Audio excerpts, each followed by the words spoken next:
Vamos a analizar la fiscalidad de los planes de pensiones.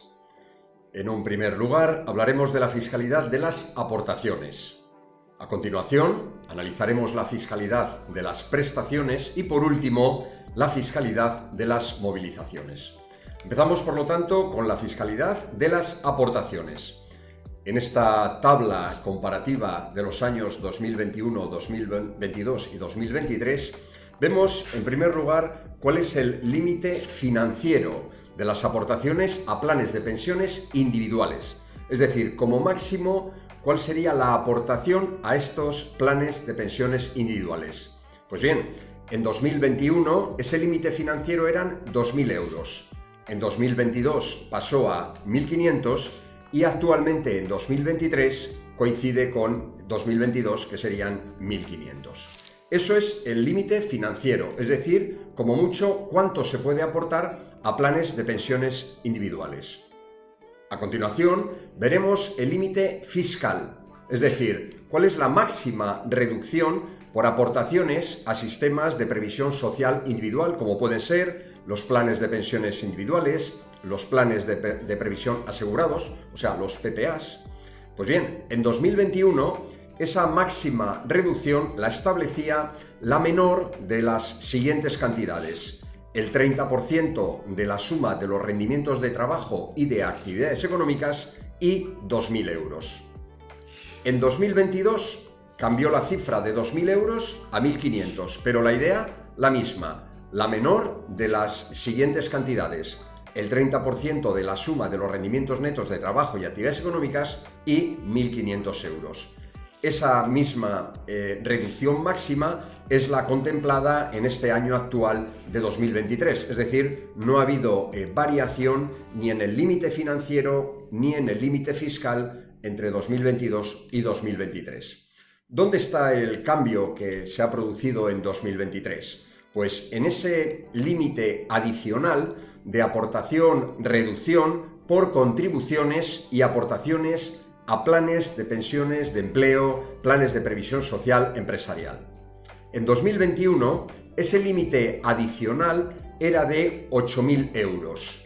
Si contamos los 2.000 euros de la máxima aportación y la máxima reducción a la base general, tendríamos 8.000 más 2.000, un total de 10.000 euros. Pero había una condición, y era que ese incremento de los 8.000 euros adicionales debía provenir exclusivamente de contribuciones empresariales, es decir, de aportaciones de la empresa a favor del trabajador. Eso cambió en 2022. Los 8.000 euros adicionales pasaron a ser 8.500. Al final, el total venía a ser el mismo, 10.000, porque si en 2021 hacíamos 2.000 más 8.000, 10.000, en 2022 1.500 más 8.500, también 10.000. Pero con un cambio respecto a 2021, y es que esos 8.500 euros adicionales podían provenir tanto de contribuciones empresariales, es decir, de aportaciones de la empresa a favor del trabajador, como de aportaciones del trabajador a ese mismo instrumento de previsión social al que la empresa había aportado, pero con una condición, y era que lo aportado por el trabajador debía de ser igual o inferior a lo aportado por el empleador. Pues bien, en 2023, que es el año actual, hay también un cambio, una modificación respecto a 2022. Los 8.500 euros adicionales, lo mismo. Hasta un total de 10.000 euros, eso, lo mismo.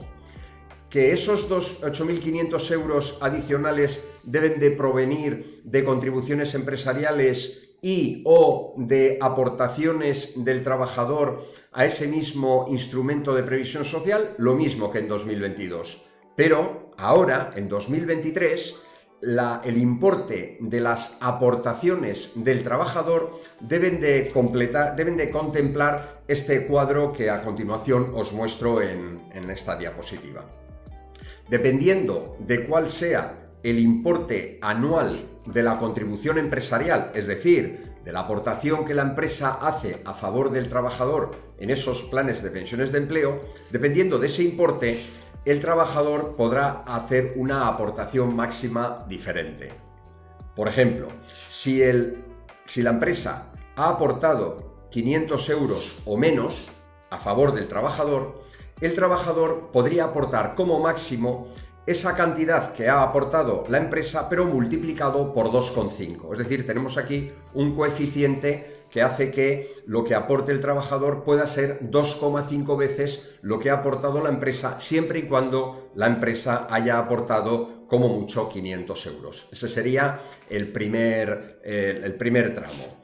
Si la empresa ha aportado entre 500 y 1.500 euros, la aportación máxima del trabajador tendría que obtenerse con esta expresión: 1.250 euros más el resultado de multiplicar por 0,25 la diferencia entre lo que ha aportado la empresa y 500 euros. Ahora veremos un ejemplo numérico que ilustre esta situación, que igual a la primera nos resulta un poco difícil de entender. El tercer tramo es muy fácil y es para contribuciones por parte de la empresa superiores a 1.500 euros, la aportación máxima del trabajador debe de ser como mucho esa contribución empresarial, porque es el resultado de multiplicar la contribución empresarial por un coeficiente de 1. Importante la nota que aparece justo en la parte inferior a ese cuadro, indicando que en todo caso, no obstante, se aplicará el multiplicador de 1, ese coeficiente será 1, independientemente de lo que aporte la empresa, cuando el trabajador obtenga en el ejercicio rendimientos íntegros del trabajo superiores a 60.000 euros procedentes de la empresa que ha realizado esa contribución. Como os decía, podríamos ver con un ejemplo numérico estas aportaciones máximas del trabajador para cada uno de los casos. Por ejemplo, si la empresa ha aportado a favor del trabajador 400 euros, estaríamos en el primer caso. En ese caso, la aportación máxima del trabajador sería el resultado de multiplicar la contribución empresarial, en el ejemplo 400 euros, por 2,5, es decir, 1.000 euros sería lo que podría aportar como máximo el trabajador.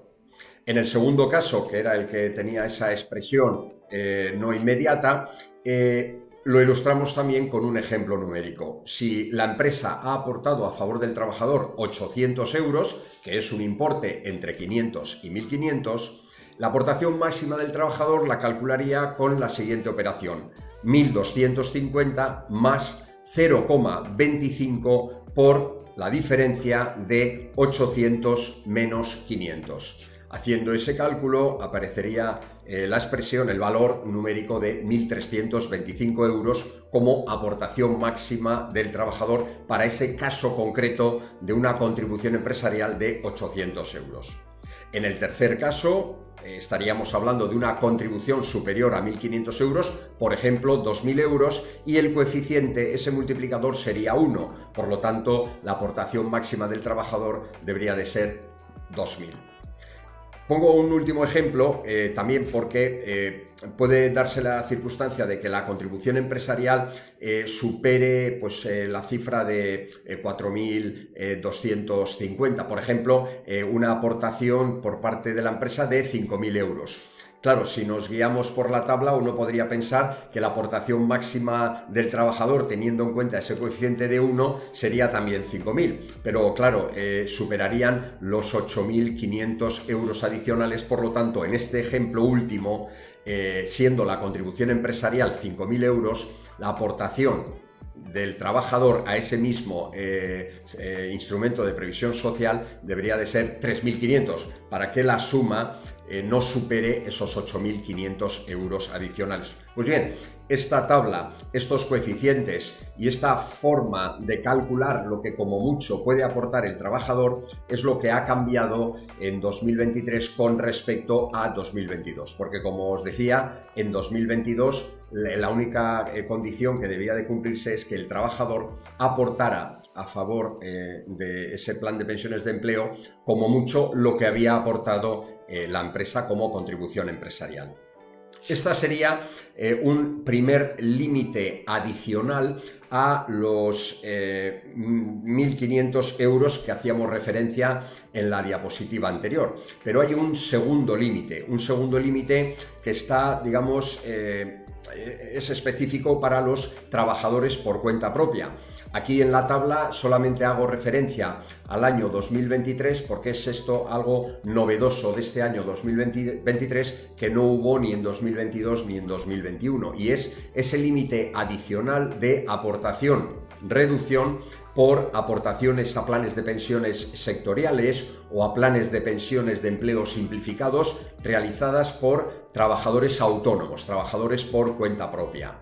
También ahí estaríamos incluyendo aportaciones propias que el empresario individual realice a planes de pensiones de empleo de los que sea promotor y además partícipe, o también a mutualidades de previsión social, a planes de previsión social empresarial o seguros colectivos de dependencia de los que, como digo, sea a la vez tomador y asegurado. Bueno, pues ese límite adicional en 2023 para los trabajadores autónomos sería del importe que aparece aquí de 4.250 euros. No obstante, la cuantía máxima de reducción adicional, teniendo en cuenta esos dos límites adicionales señalados como 1 y 2, por esos dos incrementos, la cuantía máxima deberá de ser 8.500 euros en todo caso. Bueno, pues tenemos también adicionalmente un límite especial que son aportaciones que realiza la empresa o el empresario a seguros de dependencia colectivos. Pues ahí tenemos un límite adicional a todos los anteriores de 5.000 euros. Pero cuidado, es aportaciones que realiza la empresa a favor del trabajador a un seguro de dependencia colectivo. No es que el trabajador aporte a ese seguro de dependencia, tiene que ser que la empresa aporte. Bueno, pues ahí tendríamos un límite adicional e independiente a el resto de las aportaciones y reducciones que hemos comentado anteriormente. ¿Qué ocurre? Exceso de aportación. ¿Qué ocurre con las contribuciones, las aportaciones o las primas de seguros que no hayan podido ser objeto de reducción de base imponible general? Por ejemplo, porque no hay base suficiente, es decir, una insuficiencia en la base imponible general, o también porque las aportaciones que ha realizado el titular superan el 30% de los rendimientos de trabajo y actividades económicas percibidos individualmente, como hemos comentado antes, que era la menor de esas dos cantidades. Bueno, pues en el caso de que hubiese un exceso de aportaciones, lo que podríamos hacer es utilizarlo para los 5 ejercicios siguientes. Más aportaciones y más reducciones que se podrían aplicar. Aportaciones a favor del cónyuge. En territorio común, adicionalmente, los contribuyentes cuyo cónyuge o pareja de hecho no obtenga unos rendimientos de trabajo y actividades económicas superiores a 8.000 euros, es decir, puede tener rendimientos de trabajo y de actividades económicas, pero inferiores a 8.000 euros. En ese caso, puede aportar a favor del cónyuge como máximo 1.000 euros, y eso es lo que podría reducir como máximo la base imponible general del que ha aportado. Se lo ha aportado a favor del cónyuge, pero es él o ella el que puede reducir con ese límite máximo de 1.000 euros. También existe la posibilidad de aportaciones a favor de personas con discapacidad.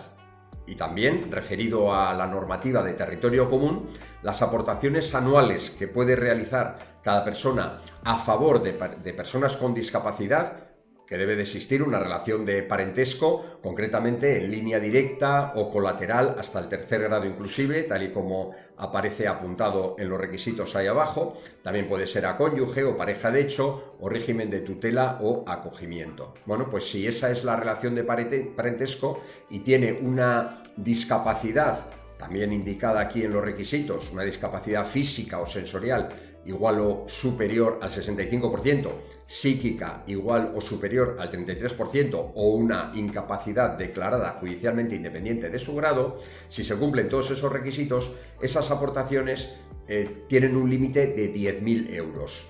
sin perjuicio de las aportaciones que puede realizar a sus propios planes de pensiones. Es decir, tenemos aquí otra aportación adicional, hasta 10.000 euros a esa persona con parentesco con esa tipología de discapacidad. El conjunto de las reducciones practicadas por todas las personas que realicen aportaciones a favor de la misma persona con discapacidad debe de ser inferior a 24.250 euros en todo caso. Todo esto ha sido la fiscalidad de las aportaciones, que era el primer bloque que íbamos a abordar en este vídeo. A continuación, segunda parte, analizamos la fiscalidad de las prestaciones. Pues bien, todas las prestaciones, en todo caso, independientemente de si es el partícipe o el beneficiario el que las perciba, tiene que considerarse rendimiento de trabajo. Se integra en la parte general del impuesto de la renta de las personas físicas. Y con carácter general, independientemente de cómo sea el cobro, se integrarán en la base imponible general al 100%. No obstante, existe la posibilidad de una reducción del 40%, es decir, dicho de otro modo, una integración del 60%, si la cantidad percibida en la prestación es en forma de capital. Ahí tenemos los diferentes requisitos que deben de cumplirse para que esa reducción sea aplicable. Tenemos aquí dos posibles situaciones, que las señalo como 1 y 2, en las que podría llevarse a cabo esa reducción del 40%. La primera, si se deriva esa prestación, si se deriva de una contingencia acaecida con anterioridad al 1 de enero de 2007. Esa sería, digamos, la primera condición o el primer escenario en el que es aplicable la reducción del 40%. Luego, segundo caso, si la contingencia ha acaecido con posterioridad al 1 de enero de 2007, las prestaciones derivadas de esas contingencias, pero por la parte correspondiente a las aportaciones realizadas antes de ese 1 de enero de 2007, pues también serían susceptibles de tener esa reducción del 40%. Y como requisitos, como os digo, aparte de los dos escenarios, como requisitos para poder reducir el 40% de las prestaciones en forma de capital, tenemos que solo puede aplicarse a las prestaciones percibidas en el ejercicio que acaezca la contingencia correspondiente o en los dos ejercicios siguientes. Y recientemente, en octubre de 2022, se dio una resolución del Tribunal Económico Administrativo Central que señalaba que cuando se reciban prestaciones de diversos planes de pensiones, la reducción podrá aplicarse a todas las cantidades percibidas en forma de capital. Recordar, forma de capital es pago único. Pero en el ejercicio en el que acaezca la contingencia correspondiente y en los dos ejercicios siguientes. Y no solamente en un ejercicio. Esos serían un poco los requisitos que deberán de cumplirse para que sea aplicable esa reducción del 40% cuando la prestación sea en forma de capital.